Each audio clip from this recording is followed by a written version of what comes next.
봄 되면은 꿈을 많이 꿉니다.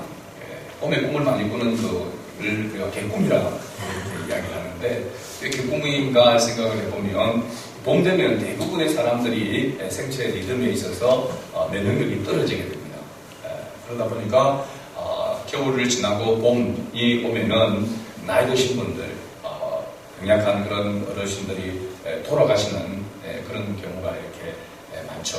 그래서 봄 되면은 우리가 소위 말해서 기가 약해지기 때문에 꿈을 많이 꿉니다. 오늘 꿈 이야기가 이렇게 나오는데, 오늘 이 본문의 말씀을 가지고 제목을 지으려고 이렇게 여러 가지 생각을 해봤습니다. 그래서 요셉의 꿈이라고 이렇게 하는 것이 어떻게 보면은 가장 본문에 합당하다라고 이렇게 하는데, 너무 또 흔한 것 같기도 하고, 그래서 오늘 본문 우리가 읽었던 말씀 가운데 2절 보면은 야곱의 족보는 이러하니라 라고 하는 이 말씀에서 지난주에 우리가 누구의 족보를 살펴봤죠?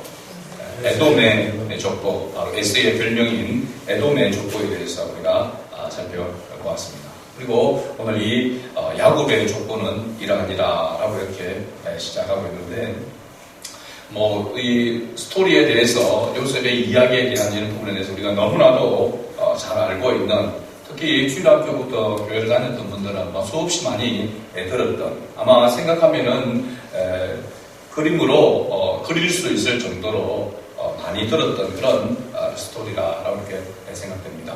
그런데 우리가 지금까지 이 요셉의 꿈을 가지고 설교를 하고 또 들을 때에, 저도 그런 설교를 많이 들었던 기억이 있는데, 우리가 꿈을 꿔야 된다. 그리고 그 꿈을 꾸면은 반드시 그 꿈을 붙들면은 이루어지게 된다. 꿈은 이루어진다. 이런 게 해서 꿈을 가져야 된다라고 하고, 그 꿈은 반드시 이루어진다라고 하는 것. 이건 상당히 인본주의적인 그런 메시지라고 이렇게 말할 수 있습니다. 인간적인 측면에서 보는 거죠.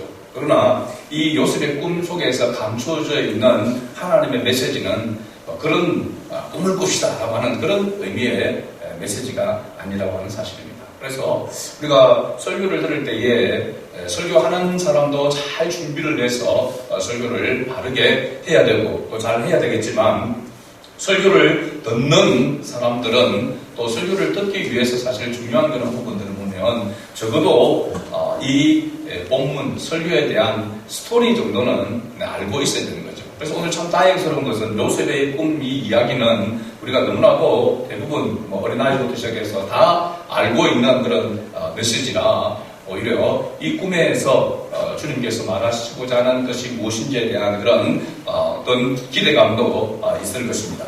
그러나 사실 어떻게 보면은 전혀 이 스토리에 대해서 알지 못하는 사람들은 특히 요셉이라고 하는 이름조차도 알지 못하는 사람이 이런 설교를 들으려고 하면은 사실은 굉장히 힘든 것이고 집중력도 떨어지는 것입니다.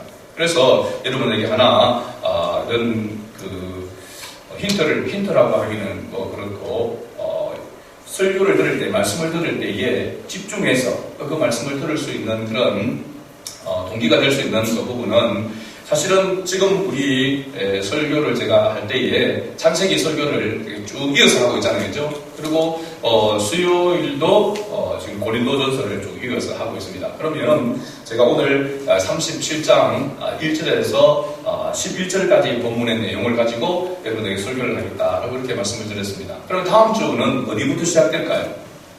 37장 12절부터 시작되겠죠. 그죠? 그러니까 무엇을 설교할지, 어떤 본문의 내용이 될지에 대한 예측이 가능할까요? 못할까요? 가능하죠. 그죠? 고린도전 수요일도 마찬가지입니다. 그래서 말씀을 여러분들이 더 사모하고 듣기 위해서는 그 본문의 내용을, 그 장을 정도는 읽고 올 수 있는 그런 준비가 필요하다는 겁니다. 그래서 사실은 그 읽어온다는 것, 이거 어렵습니다. 저도 잘 안 됩니다. 그죠? 그러면은 아침에 이렇게 나왔을 때에 잠깐 동안이라도 한 1, 2분만이라도 이 본문의 내용을 읽고 오늘 메시지를, 어떤 하나님 메시지를 주실까라고 하는 그런 기대감을 가지고 준비하는 그 마음이 있다고 한다면 반드시 그 설교 시간, 메시지를 통해서 은혜를 받게 될 줄로 믿습니다. 그래서 이러한 준비가 필요하다라고 하는 것을 여러분들에게 말씀을 드립니다. 그래서 이번 주 설교를 듣고 다음 주 설교가 기대되는 여러분 그런 마음들이 있을 때가 아마 꼭 있었을 것입니다. 그죠? 이번 주 설교를 듣고 다음 주 설교가 기대되는 전혀 그런 거 없죠, 그죠? 어떤 데 보면은, 다음 주 설교, 지금 설교도 막 기억이 안 되는데, 근데 은혜를 받게 되어지면, 그 다음 주에 대한 기대감을 가지게 됩니다. 저도 어떤 분들의 이런 설교를 이렇게 참고를 하고, 이렇게 자료를 이렇게 볼 때에, 어떤 설교는 한번 듣고, 그 다음 장에 설교를 계속해서 들을 수밖에 없는 그런 설교들도 있습니다. 알아가고자 하는, 그죠? 사실은 우리가 은혜라고 하는 것은 하나님의 말씀을 깨닫는 것이고 알아가는 것이잖아요. 그죠? 그런 어떤 집중력, 또 그런 기대감, 이런 것들이 있게 된다면 우리가 은혜의 은혜가 반드시 임하게 될 줄로 믿습니다. 그래서 설교자와 설교를 듣는 자가 함께 준비되면 성령의 역사도 배가 된다라고 하는 것을 우리가 꼭 기억하고 하나님의 말씀에 대한 그런 사모함이 우리 모두에게 있기를 주의 이름으로 축복합니다. 자, 지난주 우리 설교를 이어서 오늘 살펴보게 되는데 우리가 에돔의 그런 족보들, 후손들을 보게 되어지면 특징이 뭐냐면 잘제들하는 겁니다. 그죠? 그들 가운데는 웬만하면은 족장들이고 또 웬만하면은 왕들이었습니다. 야곱의 언약의 자손인 야곱에 비해서 이 에돔의 후손들은 번성하고 번창하는, 그래서 그 가나안 땅에 헤브론에 같이 있을 수가 없어서 재물이 많아져서 떠날 수밖에 없는, 그죠? 그런 모습을 우리가 보았습니다. 그럼에도 불구하고 하나 이삭이 이 에서에게 말했던 것처럼 그는 칼로 생활하겠고 하는 것대로 번성하고 번창했지만은 결국은 어떻게 된다고 했습니까? 이 아우를 섬길 것이라 라고 했습니다. 그래서 결론적으로 보면은 성경의 역사 속에서, 인류 역사 속에 보면은 이 에돔 족속들은 결국은 이렇게 흡수되어지는, 언약의 자손 이스라엘에 흡수되어지는 것으로 끝나게 된다라고 하는 것을 우리가 살펴보았습니다. 오늘 37장을 이렇게 보면은 조금 사실은 이게 이상하다라고 하는 것이 느껴져야 됩니다. 1절과 2절에서 우리가 읽었던 야곱이 가나안 땅 곧 그의 아버지가 거류하던 땅에 거주하였으니 야곱의 족보는 이러하니라. 그 다음에 사실은 뭐가 나와야 되냐면은 야곱의 자손들이 나와야 되죠, 그죠? 그런데 요셉이 17세의 소년으로서라고 이렇게 요셉의 이야기가 바로 나옵니다. 이 요셉의 이야기는 어디까지 이어지냐면 창세기 끝까지. 그래서 창세기 50장 마지막 절에 보면 요셉이 죽어서 입관하였더라라고 하는 것으로 이렇게 마무리가 됩니다. 그러면은 이 야곱의 족보라고 이야기하면서 요셉의 이야기로 쭉 이어져서 끝나게 된다라고 하는 사실이죠.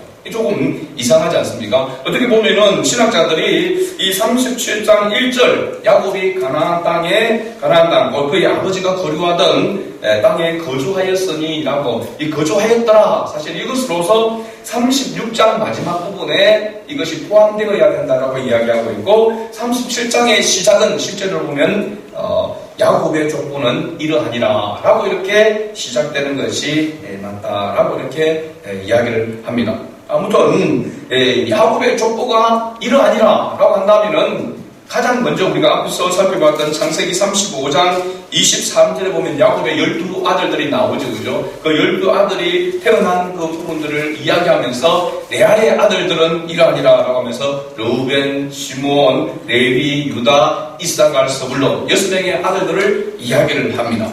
그리고 사실 또 족보가 일어나면 이 6아들이 낳았던 그 후손들, 그죠? 그건 또 나와갖고 이렇게 야곱의 족보가 쭉 이렇게 나와야 되는데 하도 못해. 적어도 12아들에 관해서 족보가 쭉 나와야 되는데 그렇지 아니하고 바로 요셉의 족본이라고 하면서 야곱의 족본이라고 하면서 요셉의 이야기로 이렇게 나오고 또 요셉의 이야기로 마무리되고 있다라고 하는 것입니다.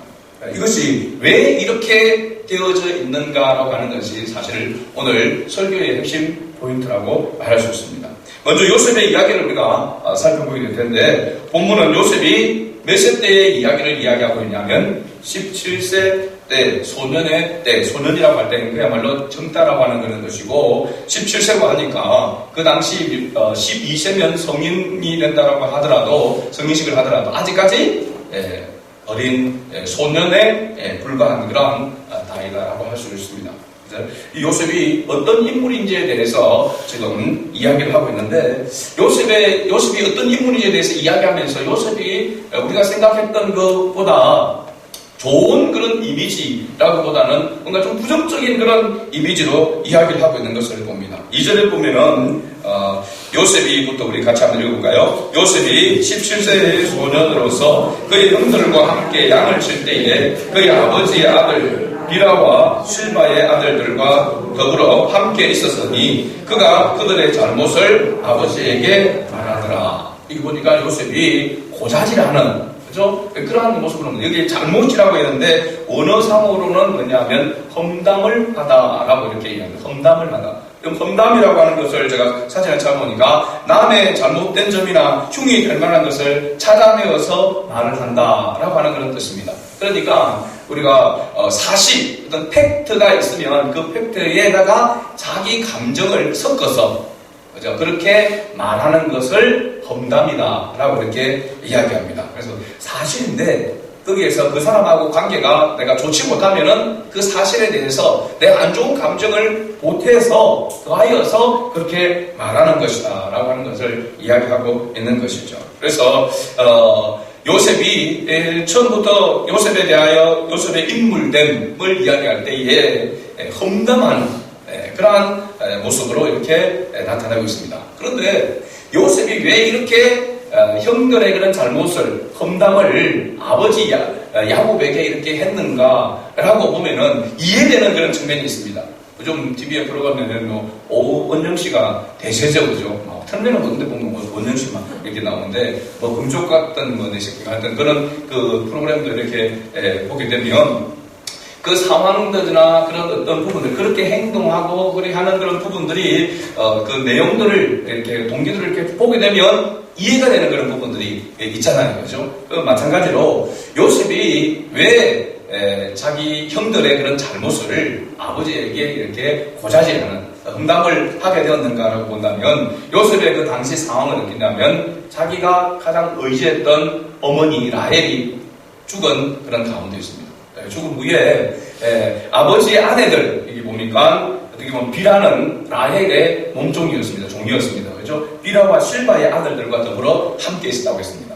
그러니까 이 요셉은 처해져 있는 상황은 어떤 상황이냐면 그야말로 마음 편안하지 않는, 눈치를 볼 수밖에 없는 그런 상황, 한마디로 눈칫밥을 먹고 살 수밖에 없는 그런 상황 속에 있었다라고 이렇게 할 수 있습니다. 이 부분을 생각하면서 제가 어릴 때에 저 동네에서 가장 친했던 그 친구 그 이야기가 생각나더라고요. 그 친구 가정이 좀 특이했습니다. 아버지가 계시고 그 다음에 형이 있고 그 다음에 자기 밑으로 동생이 셋이 있습니다. 그런데 특이하게 첫째 형인 어머니가 돌아가셨어요. 첫째 형이 돌아가시고 그 다음에 이제 새로 재혼을 하게 들어온 거잖아요. 해서 했는데 자기를 낳고 그 사람도 돌아가셨어요. 그리고 자기 이제 아버지로서는 세 번째 부인을 맞이하게 됐는데 거기에서 동생 셋을 낳았단 말이죠. 특이한 그런 가정인데 그 친구가 이런 이야기를 하더라고요. 겨울 되면은 사실은 옛날 시골에는 밖에 춥잖아요. 그럼 방에 들어가면 아이고 추우라 그러면서 제일 하는 그게 뭐냐면 이불 속에 들어가는 겁니다. 그때는 추우니까 항상 방에 이불을 펴놨던 것 같아요. 그래서 춥다 그러면서 밖에 들어오면 이불 속에 이렇게 확 들어가게 되는데 자기는 밖에 들어와서 그 이불 속에 손과 발을 쉽게 못 넣겠더라는 겁니다. 눈치가 보인다는 거죠. 자기 상황이. 그 이야기가 생각났는데 그때 그 자기의 그런 그 어릴 때니까 그럴 때에 그 처해진 그 상황이 어땠는가, 얼마나 눈치를 보며 자라고 있었는가라고 하는 것을 생각하면서 지금 이제 와서 또 보니까 마음이 좀 쨍하더라고요, 여기 보니까. 그래서 이 요셉이 바로 처해져 있는 상황이 비슷한 그런 모습이 아닌가. 그래서 이제는 꼭 의지하고 자기가 할 수 있는, 의지할 수밖에 없는 사람이 누구냐면 자기 아버지밖에 없다는 겁니다. 그 아버지에게 잘 보이기 위해서, 그렇죠? 그 아버지를 어떻게 보면은 관심을 더 갖기 위해서 요셉이 이러한 행동을 했던 것은 아닌가라고 이렇게 생각하면 어느 정도 좀 이해가 되기도 합니다.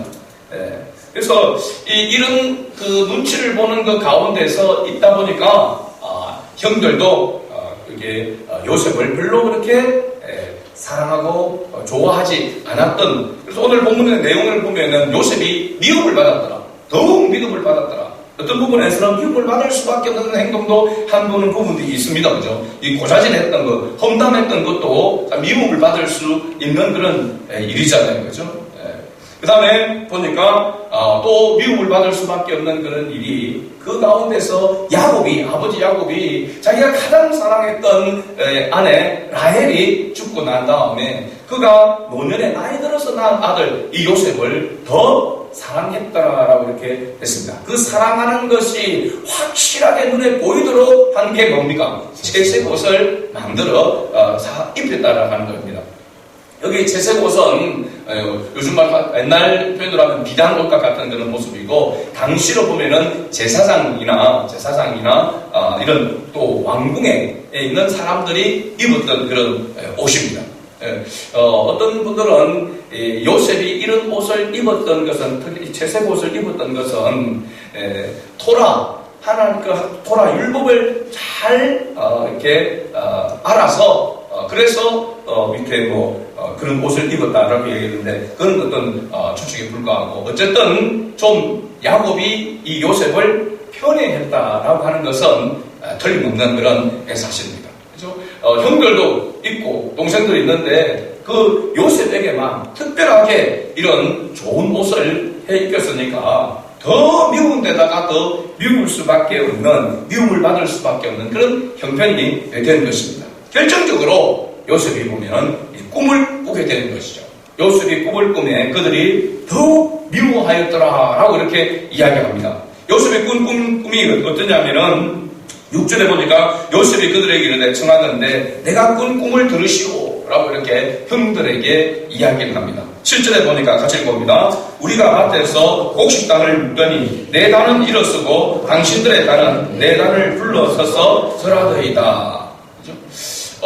요셉이 어떻게 보면 눈치가 없는 건지, 이런 미움을 받고 있는 그런 상황에서 지금 이 꿈 이야기를 하면은 더 미움을 받을 것이라고 분명히 생각할 수 있는데, 그건 사실은 보면은 우리 생각입니다.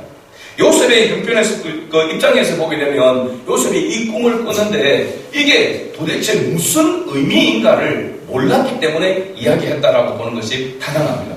그래서 만약 알았다면 형들에게 이야기할 일이 아니죠, 그죠? 이야기할 필요가 없는 것이죠. 평상시에도 믿음을 받고 있는데 더 믿음을 받을 수밖에 없는 그걸 알고 이야기하지는 않았을 것이라고 이렇게 봅니다. 뭔가 꿈이 이상하기는 한데 이 꿈에 대한 뜻을 요셉이 알지 못했기 때문에 형들에게 그 꿈에 대해서 혹시 알고자 이야기했던 겁니다. 근데 형들은 들었을 때에 딱 이 꿈의 뉘앙스 자체가 별로 좋지 않다라고 하는 거예요. 그 문제는 끝부분에 절하더라고 하는 겁니다. 그죠? 한 단을 향하여서, 요셉의 단을 향하여서, 나머지 단들이 절을 하더라. 이 절을 한다라고 하는 것은 경배한다라고 하는 것이 의미거든요. 그러니까 어쨌든 별로 기분이 안 좋아요. 자기를 보고 경배한다라고 하는 그런 부분들. 그래서 그러니까 요셉의 형들이 뭐라고 했냐면, 네가 참으로 우리의 왕이 되겠느냐? 참으로 우리를 다스리게 되겠느냐? 왕과 다스린 자가 될 때에 그 앞에 뭐 하게 된답니까? 경배하게 된다는 걸 말하고 있죠. 그래서 형들은 요셉을 자기들이 경배할 것이라고 생각하지는 못했겠지만 왠지 기분은 나빴다라고 하는 것을 알 수 있습니다. 그런데 요셉이 두 번째 꿈을 꾸고 또 형들에게 말합니다. 9절 말씀입니다. 같이 한번 읽어볼까요? 9절. 요셉이 다시 꿈을 꾸고 그 형들에게 말하여 이르되 내가 또 꿈을 꾼적 해와 달과 열한 별이 내게 절하더이다 하니라.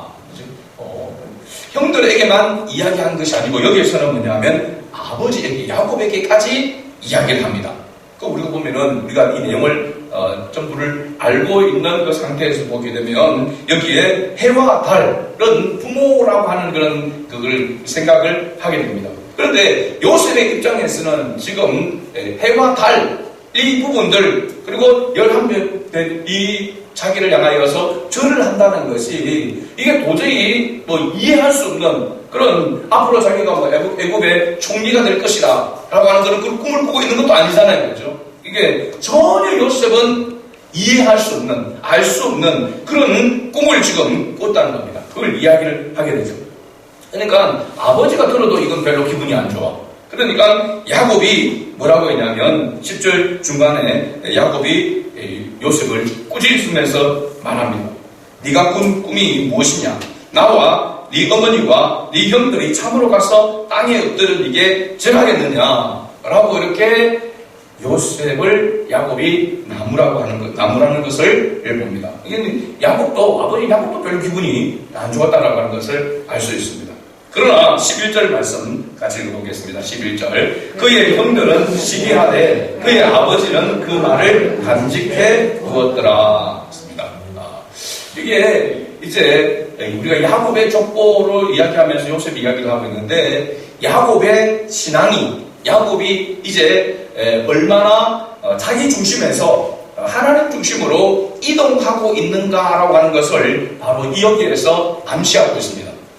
그동안은 자기 살기 위해서 자기 목적으로 늘 그렇게 욕심을 부리면서 살아왔던 그런 야곱인데 그런 모습인데 이제는 지금까지 지나온 것을 볼 때에 하나님께서 어떻게 자기로 하여금 바단 아람으로 도망가게 피하게 하게 했고 또 돌아오게 했고 지금까지 인도하는 그 모든 과정들을 보면서 하나님께서 자기와 맺은 그 언약을 좀 더 구체적으로 이루어가고 있다라고 하는 것을 야곱도 느꼈다라고 하는 사실입니다.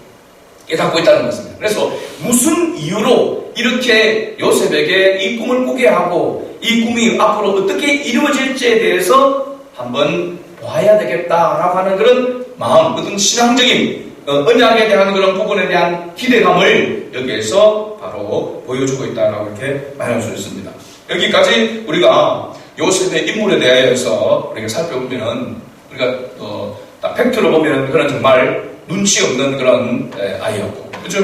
그러다가 지혜도 없는 같이 보여지고, 특히 아버지 야곱의 표현을 받고 헛된 꿈을 꾸는 그런 사람에 불과하다라고 이렇게 우리가 판단할 수가 있습니다. 우리가 사람의 인생을 부분적으로 보기 때문에 정확한 판단을 우리는 할 수 없습니다. 그래서 사람이 판단하는 것을 하나님은 허락하지 않았습니다. 사람을 판단할 수 있는 분은 모든 인생 전체를 다 보시는 하나님만이 정확하게 판단할 수 있기 때문입니다. 우리는 부분적인 우리가 어떤 인생을 보더라도 그 사람이 어릴 때만 보고 그 사람을 판단할 수도 있고 그 사람이 청년의 때, 젊은 때의 그 모습만 보고도 판단할 수 있게 되어지고 나이 들어서의 모습만 보고 우리는 판단을 하게 되는 그러나 그 판단이 정확하지 않는 경우가 훨씬 더 많다라고 하는 것이죠. 그러니까 하나님은 우리의 인생을 통으로 전체를 보고 판단하시기 때문에 정확하다는 것이고 우리가 요셉이 지금 꿈을 꾸고 우리가 인간적인 그런 모습으로 생각할 때에 이 꿈을 꾸고 그 꿈을 이루기 위해서 그 꿈을 끝까지 붙잡고 나아갈 때에 그 꿈은 반드시 이루어진다 라고 하는 것이 아님을 여기서 이야기하고 있는 게 요셉이 꿈을 꾼 것도 그 꿈의 의미도 몰랐다는 것입니다. 이 꿈이 무엇을 어떻게 이루어지게 될 것인지 전혀 지금 자기 형편이 어떤 상황입니까? 이 꿈을 꿨을 때 눈칫밥을 먹고 사는, 그죠? 하루하루 눈칫밥을 먹고 사는 그런 상황이잖아요. 그런데 요셉이 꾼 꿈을 우리가 결말적으로 이게 어떻게 이루어지는지에 대해서 우리는 알고 있습니다. 결말을 알고 있습니다. 그러니까 아이고 그런 꿈을 꿨으면은 그냥 입을 다물고 있지 이런 생각도 우리가 들잖아요. 그죠? 그런데 요셉의 입장에서 보면 전혀 이 꿈에 대해서 의미를, 뜻을 알지 못했고 자기가 그런 꿈을 가져야 되겠다라고 하는 그런 생각도 사실은 하지 않았다라고 이렇게 볼 수 있는 거죠. 요셉이 꿈을 꾸고 그 꿈대로 이루어지기까지는 많은 세월이 흘렀습니다. 사실은 어떻게 보면은 아브라함, 이삭, 야곱이 이루어지는 그 언약에 이루어지는 그 기간에 비하면은 훨씬 단기간에 요셉의 꿈이 이루어졌다라고 말할 수 있습니다. 17세에 요셉이 애굽으로 팔려가게 됩니다. 이 12절부터 나오는 그런 사건이 나오게 되는데 팔려가서 13년 만에 애굽의 총리가 되게 됩니다. 30세, 요셉이 30세에 애굽의 총리가 되니까 13년 동안, 13년이라고 하는 것 같으면 야곱의 그런 어떤 고난의 기간에 비하면 이 13년은 비교가 안 되는 그런 기간이죠. 야곱은 외삼촌 나만의 집에서만 하더라도 20년, 또 돌아와가지고 10년, 30년, 뭐 이런 많은 그런 기간들이 있었는데 요셉은 13년 만에 사실은 이 꿈이 이루어졌다라고 하는 것을 우리가 알 수 있습니다. 그러나 하나님께서 왜 야곱의 족보는 이러하니라 라고 이렇게 하면서 요셉의 이야기를 이렇게 장황하게 이끌어내고 기록하고 있는가라고 하는 것을 우리가 보면 애굽의 총리가 되는 것으로 이 요셉의 꿈이 이루어졌다, 총리가 되는 것으로 끝났다라고 이렇게 말할 수가 없는 것이죠. 야곱의 아들들과 그의 가족들, 나중에는 장정 200만이 넘는 그러한 민족을 이룬 이스라엘 민족을 구원해내는 도구로 하나님께서 쓰임을 받도록 했다라고 하는 사실입니다. 그의 꿈대로 나중에 형들이 와서 이 요셉 앞에 무릎을 꿇었습니다. 경배를 했습니다. 아버지도 마찬가지입니다. 그죠? 기근이 들어서 애굽으로 내려가서 그 곡식을 얻기 위해서 나아갈 때에 나중에 요셉을 알게 되어지고 요셉을 만나게 되어서 그 형들과 아버지가 다 그 앞에 무릎을 꿇게 되어지는 그런 장면이 나오게 됩니다. 그러면 요셉의 이 역할이 어떤 역할이냐? 요셉의 이 족보, 요셉의 이 이야기가 누구와 밀접한 관계에 있느냐면 여전히 야곱의 족보와 연결되어 있다는 사실입니다. 그래서 성경에서 보면은 아브라함과 이삭과 야곱에 오기까지 이 야곱으로부터 시작해서 놀라운 그런 언약의 구체적인 성취가 이루어지게 되는데 야곱의 12아들을 통해서 12지파 그리고 이스라엘 민족이 세워지게 된단 말이죠. 하나님께서 아브라함에게 약속했던 것처럼 민족을 이루도록 하나님이 다스리는 그런 민족을 이루도록 하신 그 일에 가장 크게 이바지하여 쓰임받았던 인물이 그리고 브릿지 역할, 가교의 역할을 했던 인물이 바로 누구냐면 요셉이다라고 이렇게 말하고 있는 거죠. 그래서 요셉의 이야기는 실제로 보면은 야곱의 이야기로 이어져 있다라고 하는 것을 말해주고 있습니다. 야곱의 이야기와 연결됐다라고 하는 것은 하나님께서 야곱에게 언약하신 그 언약이 성취되어지는 그런 도구로 바로 이 요셉이 쓰임을 받았다라고 하는 것입니다. 굉장히 중요한 그런 의미죠. 바로 그래서 이 요셉을 구약의 그리스도, 예수 그리스도의 모형이다라고 이렇게 이야기하는 겁니다. 애굽으로 요셉이 팔려가는 것과 그리고 또 예수님이 헤롯 대왕의 그 박해를 피해서 애굽으로 내려갔다가 다시 올라왔던 그 모든 그 과정들을 보면은 요셉의 이 앞선 이 이야기는 바로 그리스도의 모형. 그 목적은 어디에 있냐면 구원에 있다라고 하는 것을 말해주고 있는 것입니다. 말씀의 결론을 맺고자 합니다. 오늘 우리가 꿈을 꾼다라고 하는 것, 하나님이 주시는 꿈, 그 비전을 꾼다라고 하는 것은 내가 어느 날 결단해서 되는 것이 아닙니다. 누가 이 꿈을 꿀 수 있는가? 누가 이 꿈을 꿀 수 있는가? 굉장히 중요합니다. 하나님이 주시는 그 꿈을 꿀 수 있는 자는 누구냐면 하나님의 말씀을 붙드는 자에게 하나님이 꿈을 꾸게 하십니다. 그래서 대부분 교회 안에서 이 꿈을 하나님이 교회를 세워가는 일 가운데에서 꿈을 누구에게 주시느냐? 말씀을 붙드는 목회자에게 주시는 경우가 많습니다. 그렇죠? 그래서 여러분 가정에서 하나님 원하시고 하나님 기뻐하시는 그 꿈과 비전을 이루어가는 그런 역할을 하는 사람은 누구냐면 말씀에 서 있는 사람입니다. 말씀을 가까이 하는 사람에게 하나님께서 꿈을 주시고 비전을 주신다는 사실입니다. 그 꿈과 비전은 나를 위한 꿈과 비전이 아니라 하나님의 뜻을 이루는 하나님의 구원 역사를 이루는 그 일에 쓰임받는 바로 꿈과 비전이라고 하는 것을 우리가 기억해야 될 줄 믿습니다. 그래서 하나님의 말씀을 우리 자녀들이 어릴 때부터 하나님의 말씀을 붙들고 그 말씀 안에 있다고 한다면 하나님은 반드시 꿈을 주시고 비전을 주시고 그 꿈을 이해하지 못하고 그 꿈에 대해서 알지 못한다 할지라도 하나님 반드시 하나님 주신 그 꿈을 하나님께서 이루신다라고 하는 것을 오늘 요셉을 통해서 우리가 발견하게 되는 것이죠. 그래서 우리도 요셉처럼 자기가 꾸는 꿈이 무슨 꿈인지를 알지 못한다 해도 말씀 안에서 우리가 꿈을 꾸고 또 묵묵히 주님의 뜻을 따라 순종하며 나아갈 때에 하나님의 놀라운 그러한 역사에 쓰임받는 도구가 될 줄을 믿습니다. 이러한 우리 성만의 가족들이 다 될 수 있기를 주의 이름으로 축복합니다. 아멘.